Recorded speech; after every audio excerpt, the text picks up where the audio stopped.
한번 따라할까요? 회심으로 달라진 인생. 예, 바울의 이야기입니다. 그리고 어쩌면 우리의 이야기이어야 합니다. 지난 시간에 박해로 인해서 예루살렘으로, 유대로, 사마리아로, 그리고 광야에까지 복음이 나갔어요. 자, 복음은 천사가 전한 거 아닙니다. 복음은 보이지 않는 존재들이 전하고 있는 게 아니에요. 연약하고 부족하나 하나님의 은혜에 감동함을 받은 사람들의 입에서 입으로, 발에서 발로, 손에서 손으로 전해졌습니다. 지난 시간에 본 빌립, 예루살렘에서 7 안수 집사 중에 한 사람이었습니다. 그는 사마리아에 그냥 있어도 됐어요. 그런데 성령께서 그를 광야로 끌어내셨습니다. 왜? 무엇 때문에? 나는 알 수 없지만, 그런데 거기서 에티오피아 여왕의 관리인이었던 사람을 만나게 되죠. 내시를 만나게 됩니다. 그가 예루살렘에서 돌아가는 길에 성경을 받아가지고 구약을 읽다가 무슨 구절일까 이사야 말씀을 읽는 중에 만나게 돼요. 참 희한하죠. 만나도 꼭 그때 만나요. 거기서 만나요. 참 희한하죠. 여러분, 우리의 만남은 우연이 아니야. 어디에 나오는 말씀이에요? 요한복음이라고 말씀하시면 좀 이상한 분들이에요. 우리의 만남은 우연이 아니고 뭐예요? 하나님의 섭리라고요. 우리의 인생은요, 팔자가 아닙니다. 팔자소관이 아니에요. 하나님의 예정하심이 있고 이끄심이 있고 붙들어 주심이 있습니다. 그게 우리 인생의 모습인 거예요. 자, 그곳에서 복음을 전하게 됐고, 그 복음을 전함이 이 에티오피아 여왕의 이 권력을 쥐고 있던 그 내시에게 받아들여져서 에티오피아 기독교의 시작이 거기서부터 되었다. 아프리카 최초로 말이죠. 야, 이와 같은 일들이 어떻게 가능할까? 자, 그런데 반대로 이제 예루살렘은 아직도 흉흉합니다. 스데반이 죽었습니다. 교회가 쪼개졌습니다. 사람들이 흩어졌습니다. 도망갔습니다. 사도들만이 남았고 오늘 마가 요한의 다락방을 지키고 있었습니다. 두 눈 부릅뜨고 그들을 지켜보는 이가 있었으니 바로 사울입니다. 그 사울은 대제사장의 명령을 받아가지고 예수 믿는 사람들을 잡아다가 옥에 가두고 또 때로는 율법에 따라서 처결하는 일을 감당했던 것이 바로 이 사울, 청년 사울이었어요. 자, 그 이야기가 오늘 9장 1절에서부터 이어집니다. 그는 기세등등해서 시리아의 다메섹으로 향하여 갑니다. 그곳에 예수 믿는 자들이 모여 있고 예수를 믿는 디아스포라 유대인들이 거기에서 전도하고 있다는 소식을 들었어요. 그리고 그 길에 가다가 다메섹에 거의 다 온 중에 빛으로 임하신 예수님을 만나고 말씀 가운데 임하신 주님의 음성을 듣습니다. 그리고 거기서 꼬꾸라져 버려요. 이것이 사울의 회심. 회심하여 달라진 인생, 이제는 사울이 아니요 바울로 살아가게 되는, 오늘 이것이 본문의 내용이에요. 자, 이 다메섹 도상에서 일어난 하나님의 주권적인 개입은 무엇을 이야기할까? 하나님의 능력을 이야기하고 하나님의 은혜를 얘기를 합니다. 여러분, 능력과 은혜는 같은 것이에요. 우리에게 강력하게 나타나는 것이 능력이고 우리에게 지속하여 나타나는 것이 은혜입니다. 은혜는 오다가 말다가가 아니에요. 항상 은혜입니다. 그리고 우리에게 권능은요, 때로 우리가 생각할 수 없고, 야, 내가 어떻게 여기에서 이와 같은 일을 하고 있지? 야, 어떻게 우리가 이렇게 만나게 됐지? 어떻게 우리가 내 손으로 하는 일이 이와 같은 상황이 되었지? 그렇습니다. 오늘 우리가 잘 되어서 언제나 그것 때문에 아니에요. 그렇지 않아도 내 생각과는 달라도 우리는 무엇을 믿어요? 하나님의 권능을 믿는 거예요. 하나님의 권능, 능력은 하나님께 있고, 한번 따라합시다. 능력은 하나님께 있고. 여러분, 그래서 삶의 자리에서 항상 이렇게 되뇌이면 좋겠어요. 아이고 죽겠네, 아이고 죽겠네, 노하지만 그러다가도 능력은 하나님께 있고, 하나님께 있고. 자, 그래서 오늘 이 하나님의 권능과 은혜를 이 시간 살펴보되 회심으로 달라진 사울의 인생이 이제는 하나님의 사람으로 바울로 살아가게 되는 그 출발의 장면을 살펴보겠습니다. 자, 먼저 이제 9장 1절이에요. 사울이 지금 다메섹으로 갑니다. 1절에 이렇게 되어 있어요. 주의 제자들에 대하여 여전히 위협과 살기가 등등하여. 여러분, 이게 위협과 살기가 등등하여. 그러니까 이 사울의 모습을 보면요, 그 당시에 어떻게 느껴졌냐 하면은, 야, 저 사람 하나 죽이겠구나. 가까이 갈 수가 없는, 아주 율법에 똘똘 뭉쳐 있고 하나님을 지극히 사랑한다는 바리새인 중에 바리새인이고, 그래, 그런 사울이 사람들이 보기에는 푸근하고 거룩하고 복된 사람이 아니라 위협적이고, 그리고 사람 죽일 정도로 살기가 있는 그런 모습이었다는 거예요. 여러분, 우리가 주님의 은혜 안에 있으면요, 우리 모습이 달라집니다. 혹시 여러분이 다니시다가 아유, 어떻게 집사님, 권사님 어떻게 주름이 하나도 없고 이렇게 얼굴이 좋으세요? 그러면 여러분 뭐라고 말하세요? 아, 내가 얼마 전에 화장품을 바꿔가지고 그런가 보다. 아니에요, 여러분. 화장품 때문에 그런 게 아니에요. 말씀이, 찬송이, 하나님의 은혜가 우리 안에 충만하면 주름 하나하나가 펴집니다.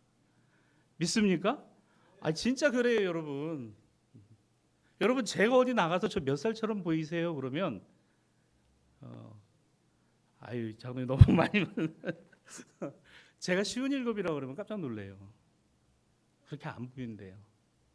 여러분, 저도 근심이 있고 걱정이 있어요. 근데 오늘 우리가 찬송 부르는 것처럼 어저께나 오늘이나 영원토록 변함없는 하나님 말씀, 주님의 은혜, 그것으로 살아가니까 우리의 주름이 지어도 그 얼굴에 웃음이, 평안이, 화평이 있는 거죠.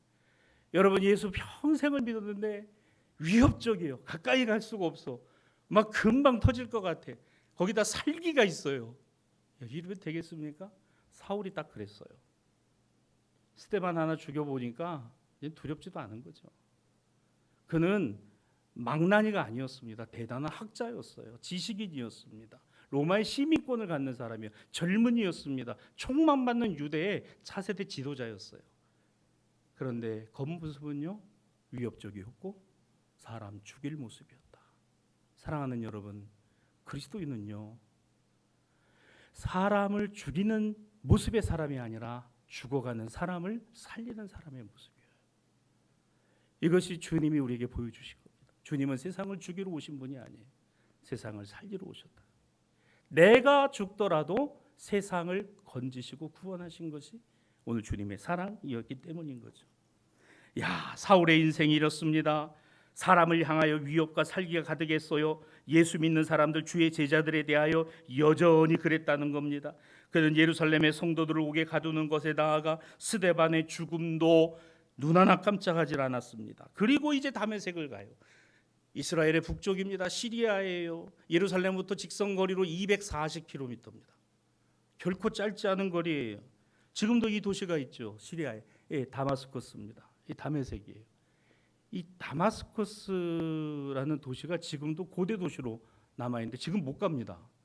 이스라엘에서 원래 육로로 올라가면 좋은데 참 이게 못 가요. 그러니까 여러분, 참 이게 우리 남북 통일도 중요한데 이스라엘과 시리아 사이에 이 평화가 놓여지면요, 바울이 걸어갔던 그 길을 우리도 가볼 수가 있는 거예요. 그래서 예루살렘으로부터 안디옥으로 해서 그 다음에 이 다메섹으로 해서 시계 반대 방향으로 돌아서 터키 남쪽으로 해가지고 쭉 보스포러스 산맥을 넘어가지고 저기 들어와 벨리포로 넘어가기 전에 아시아의 끝까지 가본. 근데 지금은 그 길이 안 됩니다. 이렇게 반군들이 있고 지금 이게 막혀 있어요. 못 갑니다. 근데 이 다마스커스, 이 다메섹이라는 도시가 그 당시에는 대단히 예수 믿는 사람들이 많이 모였다. 자, 이걸 뭐라 그러냐 하면은 풍선 효과라고 합니다. 풍선 효과가 뭐예요? 어디를 꽉 누르면은 여기는 줄어들지만 다른 쪽은 부풀어 오릅니다. 풍선을 이렇게 여러분 보면요, 풍선은 말랑말랑하고 한쪽을 쭉 잡으면 여긴 줄어들지만 다른 쪽이 커져요. 이게 풍선 효과입니다. 예루살렘을 꽉 눌러놨더니 다마스커스가 커졌어요. 예수 믿는 사람들이 거기로 올라갔어요. 멀리 북쪽으로까지 도망을 간 겁니다. 왜? 거기까지가 예루살렘의 대제사장의 권력이 미칠 수 있는 데예요. 그나마 유대와 예루살렘과 유대와 사마리아 권역은 위험했어요.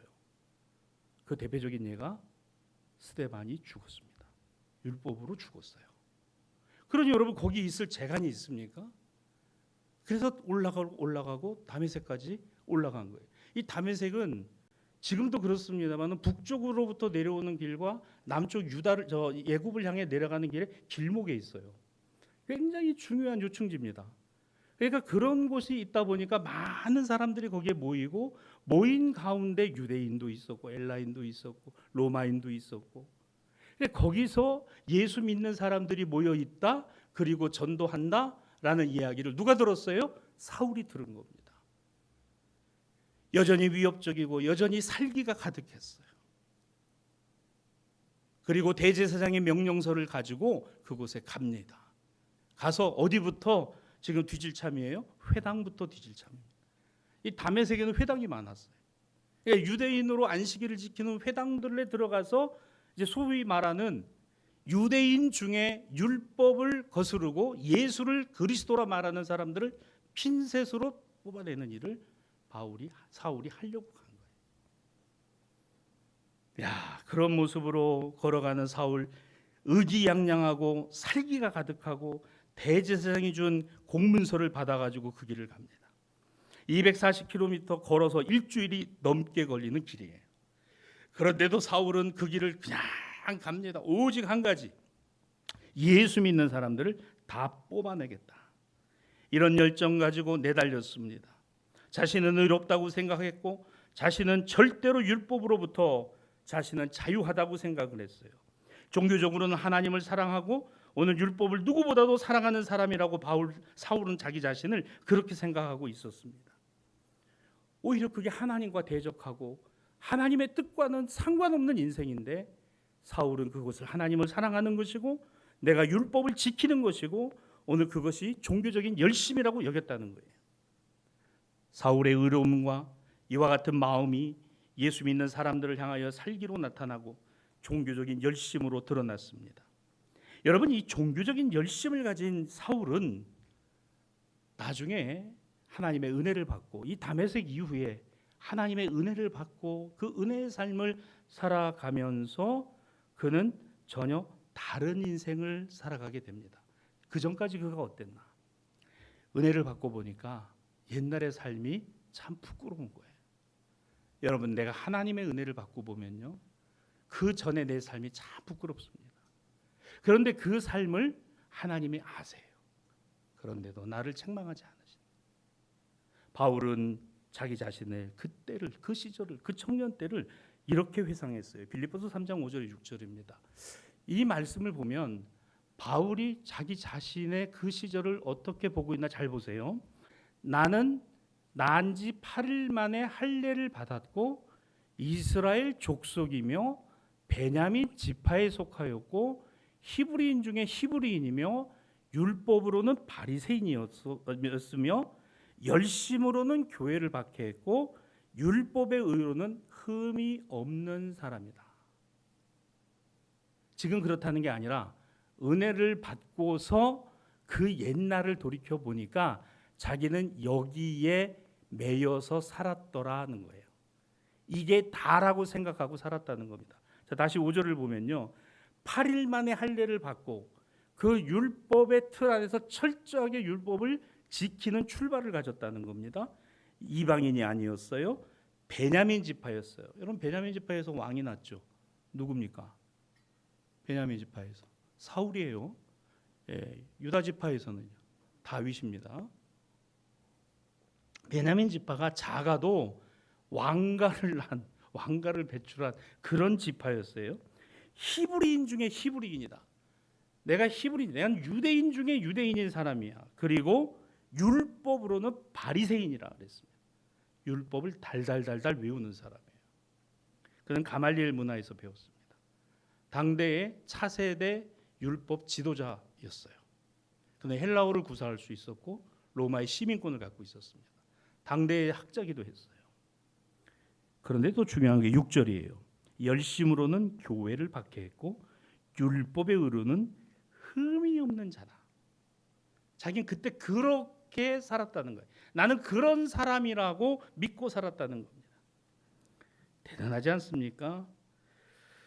그런데 그런 사울이 바울이 되어서 나중에 이제 결론에서 보겠습니다마는 이 모든 것을 다 해로 여기고 배설물로 여기는 것은 내 주 예수 그리스도를 아는 지식이 가장 고상하다. 가장 고상하다. 내가 자랑으로 여기는 것은 배설물이었고 내가 그토록 뽑아버리려고 했던 예수 믿는 사람들 박멸하는 일이 오히려 그 예수 그리스도를 내가 아는 것이 되었고 전하는 자가 되었으니 세상에 이런 일이 나를 바꾸시고 변화시킨 것이 내 의지가 아니라 내 삶을 주장하시는 분 하나님 예수 그리스도를 통해서 내 삶이 바뀌었다는 거예요. 여러분 우리가 그리스도인으로 살아간다는 것은 나의 삶이 하나님께 있고 예수 그리스도 안에서 바꾸어 주시는 삶을 살아가고 있다는 믿음입니다. 내가 예수 믿지 않았으면 난 어떻게 살았을까? 하나님의 은혜가 아니면 난 어떻게 살고 있을까? 내가 주님을 알지 못했다면 내 인생은 어떤 모습이었을까? 생각해 보는 거예요. 또한 갈라디아 1장 13절로 14절에 이렇게 말합니다. 내가 이전에 유대교회에 있을 때 행한 일을 너희가 알지만 하나님의 교회를 심히 박해하여 멀어하였으며 내가 내 동족 중 여러 영갑자보다 유대교를 지나치게 믿어 내 조상의 전통에 대하여 더욱 열심히 있었던 사람이었다라고 과거를 회고합니다. 그때의 청년 사울, 그는 아이러니하게도 유대교 신앙 안에서 하나님과 조상의 전통을 향한 종교적 열심을 가지고 지나칠 만큼 가졌더라라는 거예요. 하나님을 위하여 이 한마디에 사람 죽이는 것도 눈 하나 깜짝 안 했다. 하나님을 위한 열심이 오히려 자기의 의를 드러내는 일이 되었더라는 거예요. 여러분 우리가 예수를 그리스도로 믿고 우리 삶에 변화되는 가장 중요한 것 중에 하나가 내가 그리스도와 함께 십자가에 죽었나니 이제는 내가 산 것이 아니요 내 안에 그리스도께서 사신 것이다라는 신앙 고백이 나온다는 거예요. 내가 사는 것이 아니요 내 안에 그리스도께서 사신 것이다. 주님이 내 삶을 주장하시고 내 삶을 아름답게 하시고 만들어 가시는 걸 내가 믿고 살아간다는 거예요. 자, 이렇게 사울은 자신의 그 젊은 시절을 이렇게 회상했어요. 다메섹에 이르렀습니다. 그의 인생 전체를 뒤흔든 엄청난 사건이 일어나죠. 자, 다시 사도행전 9장 3절입니다. 사울이 길을 가다 다메섹에 이르렀을 때 호련히 하늘로부터 빛이 그를 둘러 비추는지라. 정오에 뜨거운 대낮인데 하늘로부터 해보다 강한 빛이 사울을 내리쳤다는 거예요. 그 빛의 영광 앞에 교만했던 사울은 그만 그 자리에서 엎드러집니다. 자기 지식, 자신의 정의, 자신의 의로움, 그리고 율법, 그리고 세상에 무서울 것 없었던 오늘 사울 앞에서 하나님의 강력한 임재가 그 앞에 펼쳐지고 있었던 거예요. 그리고 하늘로부터 음성이 들립니다. 이어지는 9장 4절과 5절 성경을 보세요. 거기에 이렇게 음성이 들려요. 사울아, 사울아, 내가 어찌하여 나를 박해하느냐. 사울이 들은 거예요.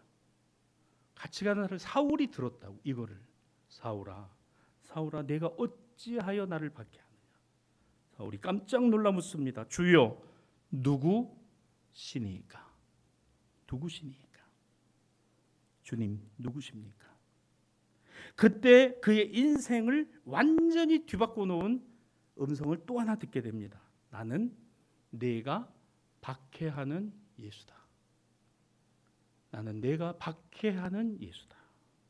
성도 여러분, 바로 이 한마디, 나는 내가 박해하는 예수라는 말씀 때문에 사울의 모든 세계관과 가치관이 여기서 무너져 버렸습니다. 완전히 무너져 버렸어요. 요즘 우리나라의 전 세계를 휩쓸고 있는 영화 저는 아직 못 봤어요. 못 봤는데 오디세이야 그 영화. 여러분 그게 3시간 가까이 되는 그 영화입니다만은 거기에 담겨져 있는 그게요 기원전 1200년대, 그러니까 이스라엘 백성으로 보면 애굽에서 종살이 할 때 출애굽하던 시기에 호메로스라고 하는 그리스의 유명 시인이 노래했던, 그때는 여러분 뭐 종이가 있고 이런 글을 쓸 수 있는 시대가 아니에요. 그냥 입에서 입으로 전해지고 말로써 말이. 그래서 말도 잘 기억하려면 어떻게 돼야 돼요? 장단, 고조, 음율이 있어야 됩니다. 그래서 이걸 음유시인이라 그래요. 그래서 이 서사시를 읊어냈어요. 그게 일리아스와 오디세이입니다. 그래서 그리스나 전 세계 유럽에서는 인문학을 가장 먼저 배울 때 이 책부터 읽혀요. 근데 굉장히 두껍습니다. 근데 여기에는 소위 말하는 그리스 신들이 막 나와요. 뭐 나오고 인간사에 개입을 하고 뭐 엉망진창이지요. 그리고 이 오디세이아는 트로이를 멸망시킨 그리스의 오디세우스 왕이 집으로 돌아가는 내용을 이야기한 서사시예요. 근데 그 그리스 전쟁이 벌어졌던 곳이 어디예요? 그 트로이입니다. 이 트로이라는 도시가 지금의 어딘가 하면은 터키의 맨 서쪽, 에게해로 나가기 전에 맨 서쪽에 있는 항구 도시예요. 이 항구 도시인데 이 항구 도시를 바울이 알았습니다. 사도 바울이 소아시아에서 복음을 전할 때 말씀이 안 전해지는 거예요. 뭐지? 그런데 밤에 환상 중에 누가 저 지중해 건너 마케도니아 사람, 그리스 사람, 마케도니아의 사람이 환상으로 나타나서 여기 와서 우리를 도우라. 그래서 바울이 그 환상을 보고 여기 가야 돼. 이거 가다 지중해 건너서 저 유럽으로 가야 되는 거야? 건너가야 돼? 갈등할 때 어디로 내려가요? 사도행전에 보면 드로아로 내려가 사모드락에 이르러 배를 타고 빌립보로 건너갔다 이렇게 얘기를 해요. 드로아에 가서 바울이 거기서 고민을 합니다. 그 드로아가 트로이입니다. 그 도시가. 자, 그러면 사도 바울은 율법과 철학 그리고 그 시대, 그러니까 바울은 호메로스의 일리아스와 오디세이를 알고 있었어요. 그리고 그곳에서 그리스 사람들에게 가서 아덴에서 복음을 전할 때 종교심이 많다라고 첫 서두를 뗀 이유는 바로 그 일리아스와 오디세이를 보면 우리가 알 수 있는 겁니다. 신이 아니에요. 이건 인간의 온갖 질투와 하여간 모든 것이 다 짬뽕이 돼 있는. 그러니까 그런 데의 세계관 속에 살아있는 사람들에게 예수 그리스도만이 구주이시다, 메시아시다, 하나님의 아들이시다라고 전하는 게 쉬웠겠습니까? 그게 쉬웠겠어요? 오늘을 살아가는 우리가 예수 믿는 일이 쉬운 일입니까? 절대로 쉬운 일이 아닙니다. 왜? 내 인생 전체가 예수님께 있다라는 믿음이 아니면 믿음이 아닌 거죠. 나의 의지대로 살아가는 거라면 나는 그 의지 안에 예수님을 보는 것뿐이지 내 의지도, 내 생각도, 내 가치관도, 나의 세계관도 바꾸어 주시는 분이 하나님이시고 바뀌는 것이 예수 그리스도라면 내 인생의 삶이 어떤 모습이냐? 주님이 만들어 가시고 주님이 원하시는 삶으로 되어져 가는 것이죠. 이게 가장 중요한 문제인 거예요. 왜? 자, 나는 내가 박해하는 예수다. 이 음성 하나가 사울의 인생 전체를 완전히 뒤바꿔 버립니다. 여러분, 우리의 인생에 예수를 그리스도로 고백하고 내가 구원받은 증거가 뭐냐? 묻는다면 나는 예수님 알기 이전에는 내 의지로 살았지만 나는 예수님 때문에 하나님의 자녀로 살게 됐다. 고백하시기를 바랍니다. 아니, 고백할 수 있어야 된다는 거예요. 나는 예수님 모를 때는 하나님 없이 살아가는 내 인생이었지만 예수님을 알고 하나님의 자녀된 순간으로부터 내가 사는 것 아니요, 내 안에 그리스도께서 사신 것을 나는 믿습니다. 나는 그 믿음으로 살아갑니다.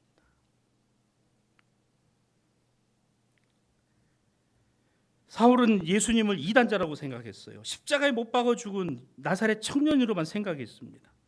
그 예수를 따르고 믿는다는 것을 어리석게 생각했어요. 하나님이 원하지 않는 거라고 생각했습니다. 그러나 그가 핍박했고 그가 박해했고 그 믿는 믿음의 거두였던 스데반을 죽이는 일에까지 앞장섰던 그 다메섹에 모여 있는 예수 믿는 사람들을 잡으러 가고 있는 그에게 지금 자신의 앞에 나는 내가 박해하는 예수다. 야, 여러분 이게 얼마나 충격적이겠습니까? 그 예수님이 내 앞에 서 계신 거예요. 나는 내가 박해하는 예수다. 여러분 우리가 하나님 앞에 기도하면서 주님의 이름으로 기도할 때 이런 은혜가 있었으면 좋겠습니다. 나의 기도 속에서 음성이 들려오죠. 내 영혼으로 내 영 안에 주께서 말씀하십니다. 내가 너의 기도를 들었고 너의 눈물을 보았고 너의 아픔을 내가 알고 있다.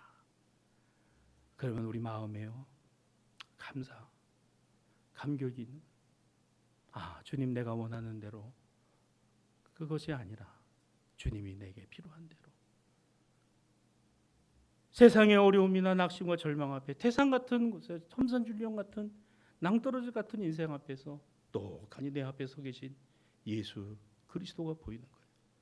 내 앞에 서 계신 예수. 왜 실망하느냐? 왜 두려워하느냐? 나는 내가 믿는 예수다. 나는 내가 믿는 예수다. 예수께서 교회를 핍박하는 사울을 향하여 너 왜 교회 핍박하니? 그렇게 말 안 하셨어요. 나는 내가 박해하는 예수다.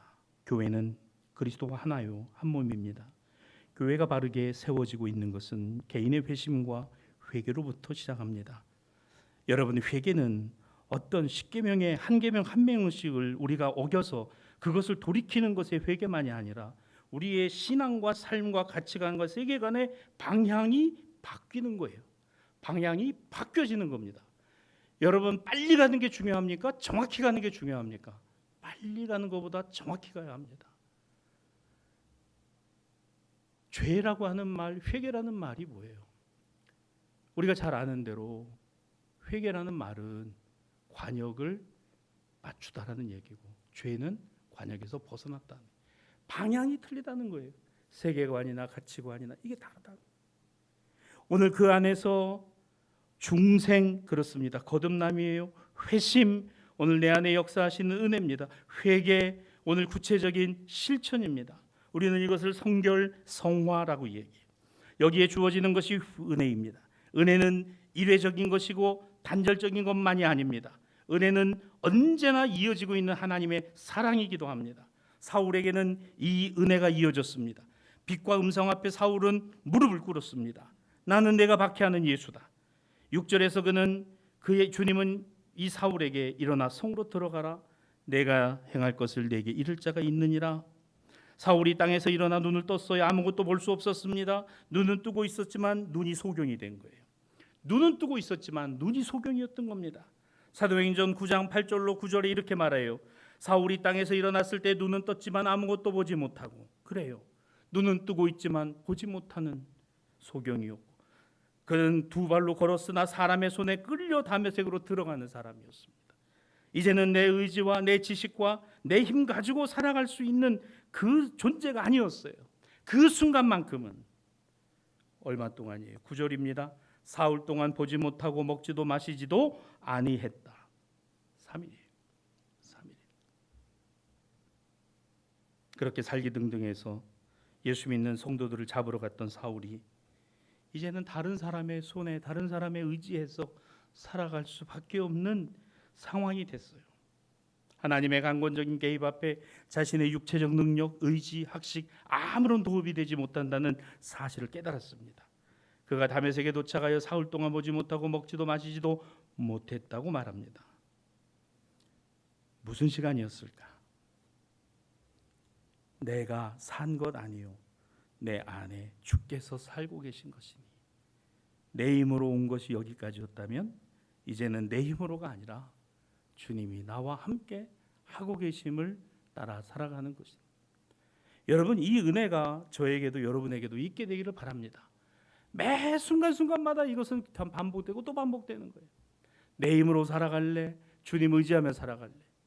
너의 능력 가지고 살아갈래? 주님의 능력 바라보며 살아갈래?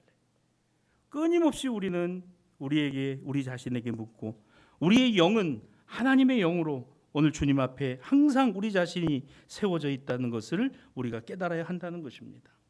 자기의 의로 가득했던 세상의 눈은 닫히고 주님을 바라보는 영의 눈이 열렸어요. 하나님은 사울의 시력을 일시적으로 잃게 하셨지만 그러므로 말미암아 그가 보았던 율법과 세상의 자랑거리가 아무것도 아니라는 것을 깨닫게 하셨습니다. 그리고 들었어요. 사울아, 사울아, 내가 왜 나를 박해하느냐. 그리고 그는 다시 그 안에 담았습니다. 나는 내가 박해하는 예수다. 그의 인생을 바꿔버렸어요. 이 인생이 바뀌었다는 것, 회심으로 바뀌어지는 인생, 우리가 그리스도로 변화되는 인생. 말씀을 정리합니다. 이 회심은 마음의 변화와 실제적인 삶의 변화 두 가지 다 이야기합니다. 회심은 두 가지가 있어요. 여러분, 순간적인 회심이 있고요, 점진적인 회심이 있습니다. 우리 특별히 성결교회에서는 이 두 가지를 다 강조해요. 순간적이고 즉각적인 은혜와 회심. 나는 하나님의 자녀, 나를 건지시고 구원하신 예수 그리스도가 내 앞에 계심을 내가 보는 것, 이게 순간적이고 즉각적인 회심입니다. 거기서 무릎을 꿇습니다. 그런데 또 있어요. 점진적인 회심이 있습니다. 점진적인 은혜가 있어요. 우리는 그 순간적인 회심으로만 살아가는 게 아니에요. 매 순간순간마다 끊임없이 다시 돌이키고 오늘 내 삶이 주님 앞에 합당한가 바른가를 늘 지켜보고 살펴봐야 한다는 거예요. 순간적인 회심이 그래요. 다시 태어남의 중생의 은혜입니다. 오늘 순간적인 회심만 가지고도 교회 일을 해요. 직분을 받습니다. 그런데 그것만 가지고 될까요? 아닙니다. 점진적인 회심이 또 있어야 돼요. 오늘 신분의 변화만이 아니라 변화를 통한 신분의 회복이 나타납니다. 태어나는 것이 점진적인 은혜, 순간적인 은혜면 태어나서 자라는 것이 점진적인 회심이고 은혜인 겁니다. 그렇죠? 그래서 자라나는 것 뭐라 그래요? 성장이고, 성장하는 것 안에 채워지는 걸 뭐라 그래요? 성숙이라고 하는 겁니다. 거듭나야 변화가 있어요. 취미도 습관도 성격도 서서히 달라집니다. 여러분, 내가 예수 믿고 순간적으로 즉각적으로 내가 죄인이다 엎어지고 꾸꾸러지고 그 앞에서 그냥 내 삶이 완전히 180도로 달라졌다 하더라도 또 세상을 살아가면서 또 반복하고 또 반복되고 또 반복합니다. 그럴 때마다 우리는 점진적인 하나님의 은혜 안에, 회심 안에 우리 자신들이 있다는 것을 기억해야 된다는 거예요. 이게 아니지, 이러면 안 되는 거지. 서서히 바뀌어가는 거예요. 그래서 성장이고, 그렇기 때문에 성숙입니다. 성경은 우리에게 말씀합니다. 씨가 뿌려지고 자라. 그렇습니다. 하나님의 말씀이 뿌려져 자라고 알곡되어 30배, 60배, 100배로 결실함이 되는 것, 이것이 온전한 성장과 성숙이더라는 거예요. 알곡도 여러분 30배, 60배, 100배지만 가라지도 30배, 60배, 100배가 돼요. 가라지도. 하나님께서 아무리 우리를 붙들고 아무리 우리를 이끌고 가고 싶다 하더라도 끝까지 우리가 하나님 앞에서 불순종한다면 결국 어떻게 돼요? 야, 내가 이겼어. 거봐, 내가 맞잖아. 그런데 뭐예요? 그러는 나는 망하는 자가 되는 겁니다. 하지만 하나님 앞에서 그리스도 예수 안에서 나의 자아가 무너지고 영원한 생명 안에 거듭나면 하나님이 이기신 것이요, 나는 죽은 자가 아니라 산 자가 된 겁니다. 이것이 하나님의 구원입니다. 사랑하는 여러분, 그래서 꼭 오늘 이 말씀에서 기억했으면 좋겠어요. 회심과 회개가요, 무의식으로 오지 않아요. 의식적인 겁니다. 또렷한 거예요. 분명한 것이고 명확한 것입니다. 빌립보서 3장 7절에서 8절입니다. 아까 사도 바울이 회심하고 자기 자신의 과거를 돌아봤을 때 그는 아무것도 아닌 사람이라는 고백이 여기 나옵니다. 그러나는 뭐예요? 내가 예수님 만나고 그 은혜를 경험하고 그 예수님과 더불어 내 삶을 규정하며 살아갈 때 무엇이든지 내게 유익했던 것을 내가 그리스도를 위하여 다 해로 여기며, 또한 모든 것을 해로 여기는 것은 내 주 그리스도 예수를 아는 지식이 가장 고상하기 때문이다. 내가 그를 위하여 모든 것을 잃어버리고 배설물로 여김은 그리스도를 얻고. 세상의 모든 것을 다 가져도 주님이 없으면 아무것도 아니지만, 내가 세상에 아무것도 가지지 않았어도 예수 그리스도를 붙들고 살면 모든 것을 가진 사람. 오늘 이것이 성경이 우리에게 약속하는 바. 사랑하는 여러분, 그래서 자신을 위한 인생에서가 아니라 주님을 위한 일생을 삽시다. 자신을 위한 인생을 살았다면 그리스도 예수 안에서 이제는 주님을 위한 일생으로 살아가게 하옵소서. 오늘 이 기도가 저와 여러분의 기도가 되었으면 좋겠어요. 나 자신 위해서가 아니라 이제는 주님을 위해서, 주님을 위해 살아가는 인생으로. 사랑하는 성도 여러분, 회심하셨어요? 이렇게 대답을 안 하시면 안 되는데, 회심하셨습니까? 아멘. 그러면 회심하여 성숙한 신앙과 믿음으로 자라나고 결실하고 열매 맺음이 될 수 있기를 바라고, 오늘 나의 삶, 나의 인생 전체를 주께서 인도하시니 내가 그 예수님 구주 삼고 복된 삶 이어가는 우리 신앙가족들 다 되시기를 주님의 이름으로 축복합니다.